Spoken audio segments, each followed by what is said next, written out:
Assalamualaikum sampurasun wilujeng tepang deui sareng sing kuring di Duple TV.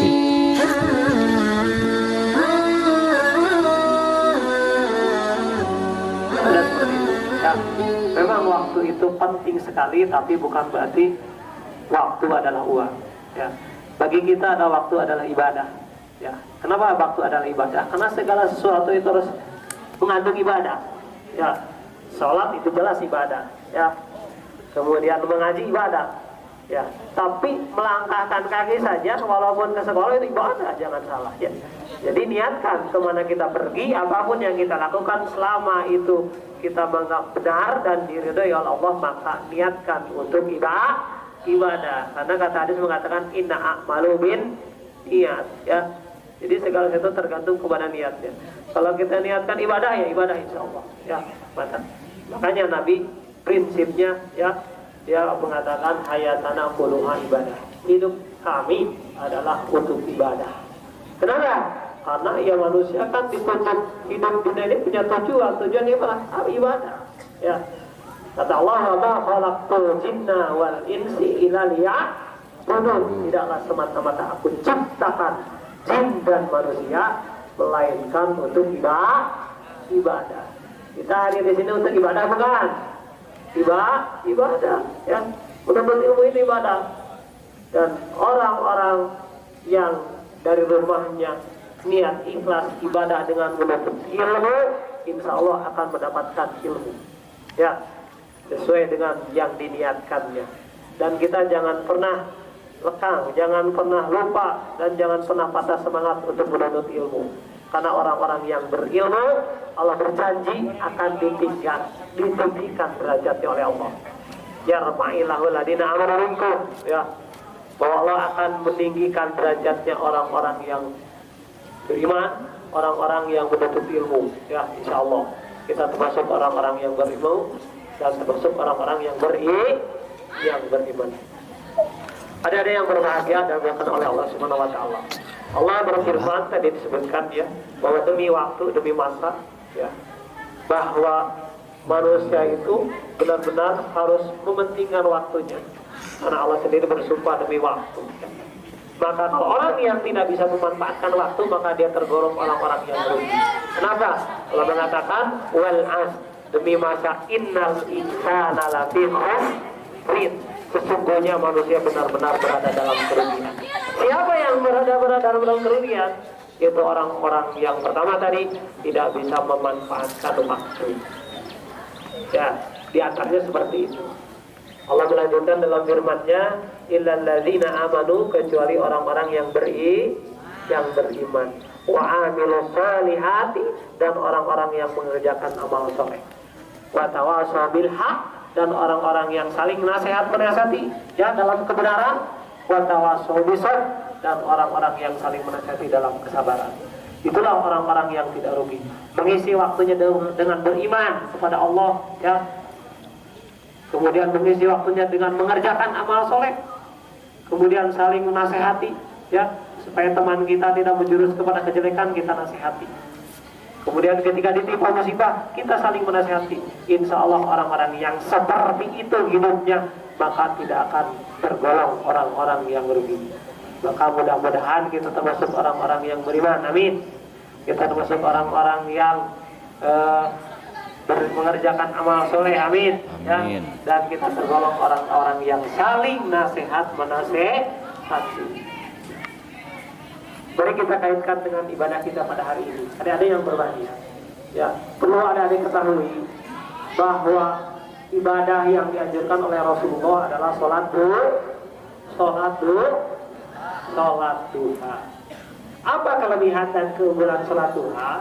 Ya, Rasulullah mengatakan orang yang sholat duha akan dibangunkan di surga sebuah bangunan yang mewah oleh Allah. Kami tertarik tidak? Harus ya, orang yang salat duha Allah akan bangunkan di surga istana. Apalagi keunggulan salat duha? Kata Rasulullah SAW, jangan khawatir, ya, dan kamu jangan pernah bersedih ketika di hari ini tidak ada apa-apa, tidak memiliki apa-apa. Salatlah duha 4 rakaat. Insya Allah Allah akan mencukupkan pagimu dan akan mencukupkan sampai sore waktu. 4 rakaat saja. Sudah belum hari ini salat duha? Belum. Insya Allah. Ya. Kata Rasulullah, cukuplah dengan salat duha 4 rakaat, maka Allah akan mencukupkan dari pagi hari sampai sore hari. Amin ya Allah ya Rabbal Alamin. Maka nih adik-adik dengarkan, di dalam tubuh kita terdiri dari 360 sendi. Ya, bayangkan di dalam tubuh kita sebagian berpendapat terdapat 360 sendi. Jangan banyak, satu sendi saja tidak bisa kita gerakkan, enak tidak? Tidak. Coba lihat tuh Bapak, ini telunjuk ya. Kalau Bapak bengkokkan seperti ini telunjuk Bapak nih. Kalau Bapak tidak bisa meluruskan lagi, enak tidak? Enak tidak kalau telunjuknya seperti ini? Tidak akan enak. Ini nikmat bukan bisa menggerakkan telunjuk. Nikmat dari Allah dan nikmat ini tidak terhingga. Makanya nikmat yang paling besar salah satunya adalah nikmat sehat. Kalau badan kita sakit bisa ibadah tidak? Kalau badan kita sakit bisa ke sekolah tidak? Tidak. Jangankan ke sekolah, jangankan sholat ya, makan saja tidak sanggup kalau sakit. Makanya kita bersyukur kepada Allah, alhamdulillah badan kita sehat.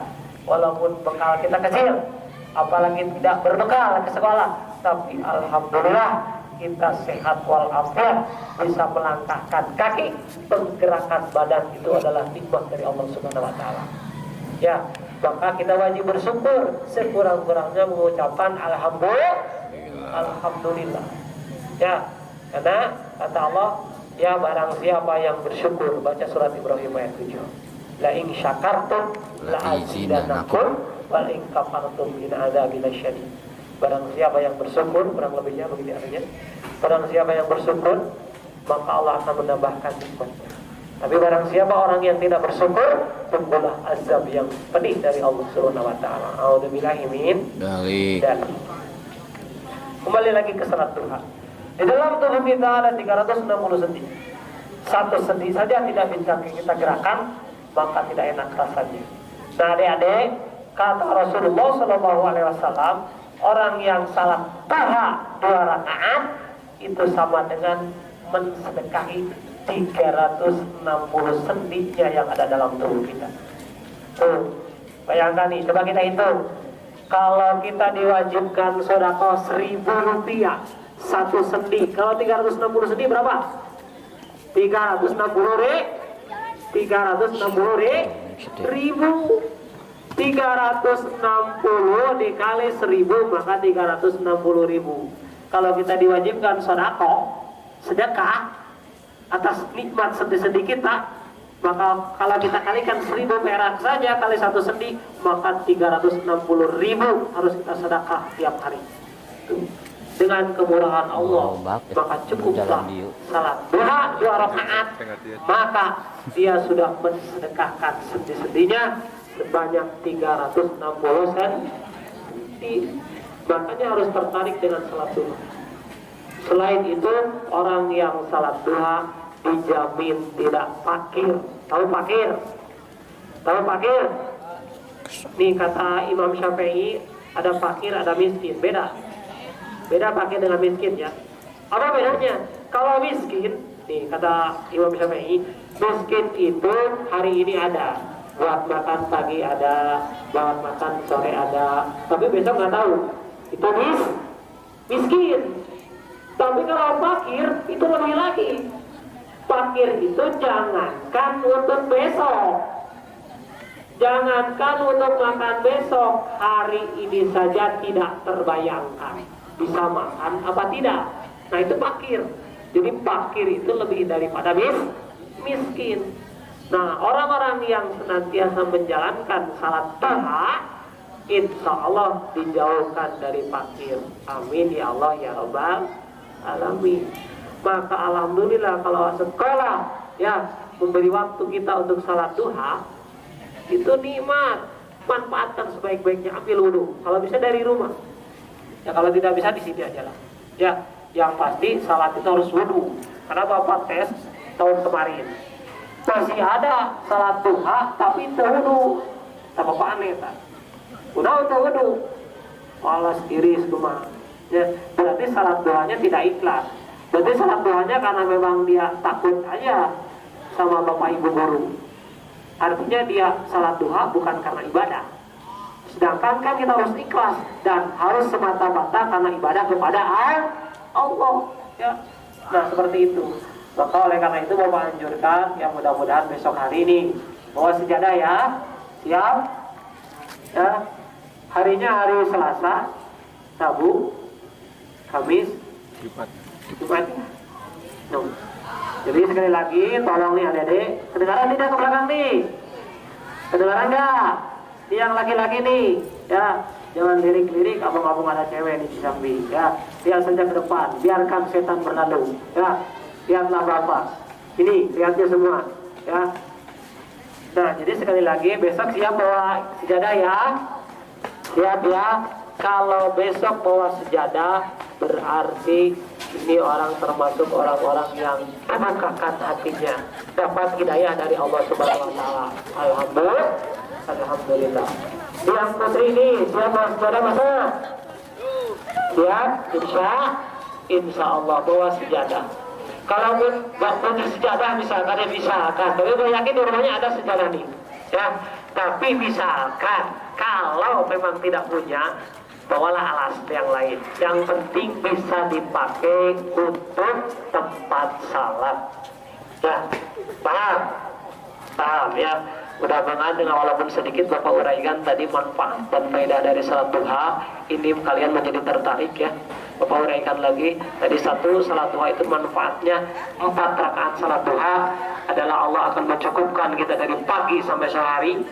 Kemudian yang kedua, 2 rakaat salat duha itu merupakan sedekah atau sedekah bagi sendi-sendi yang ada dalam tubuh kita. Kemudian yang ketiga, dengan salat duha Allah akan membangunkan di surga istana untuk orang-orang yang senantiasa tidak melepaskan salat duha. Ya, kemudian yang terakhir adalah salat duha. Gak punya ilmu bahaya. Ya. Orang yang miskin atau fakir ilmu itu bahaya. Ya, termasuk fakir rezeki juga bahaya. Tapi lebih-lebih fakir ilmu. Maka oleh karena itu ya kuatkan niat, kuatkan itikad dari rumah, berangkat niat ibadah untuk mencari ilmu. Kemudian berangkat ke sekolah, laksanakan kegiatan-kegiatannya, termasuk salat duha. Jadikan ini menjadi kewajiban bagi kalian dan bukan beban. Ya, ini merupakan amanah dari orang tua, amanah ya dari bapak ibu guru.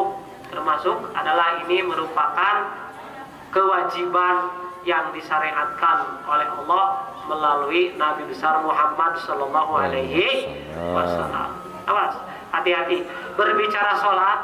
Awas nih, sholat apapun ya termasuk sholat wajib itu kita laksanakan. Terlebih sholat wajib, Bapak tidak mau ada anak SMP 2 yang tidak salat, tidak mau laksanakan sholat 5 waktu. Ya. Saking pentingnya dan saking wajibnya salat sampai ketika perang pun zaman Rasulullah ya tetap saja Allah menceritakan Rasulullah salat berjamaah. Ya, itu saking gentingnya waktu perang salat berjamaah. Bagaimana salatnya? Ya, salatnya per baris. Ya, baris 1 ruku, baris kedua berdiri. Ya, baris ke-1 berdiri lagi, baris kedua ruku. Seperti itu. Untuk apa? Menjaga gentingnya perang. Itu saking gentingnya seperti itu. Tapi tetap ya Rasulullah menjalankan salat berjamaah. Piraku orang ya dalam keadaan damai, tenang, diberi waktu, diberi kesempatan. Ya, masa tidak melaksanakan? Tolong ya, ingat kata Allah, wa ma khalaqtul jinna wal insa illa liya'budun. Tidaklah semata-mata aku ciptakan jin dan manusia melainkan dia untuk ibadah. Awas ya, kita tujuannya hidup kita adalah ibadah.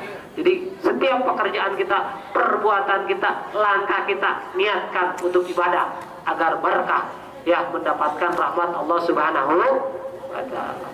Pak, masih ada waktunya? Habis. Itu dari Bapak, walaupun sedikit mohon maaf ya kalau ada kekurangan. Baiknya itu dari Allah Subhanahu wa taala, ambil baiknya, buang buruknya. Terima kasih, mohon maaf sekali lagi. Billahi fisabilillah. Wassalamualaikum warahmatullahi wabarakatuh. Waalaikumsalam.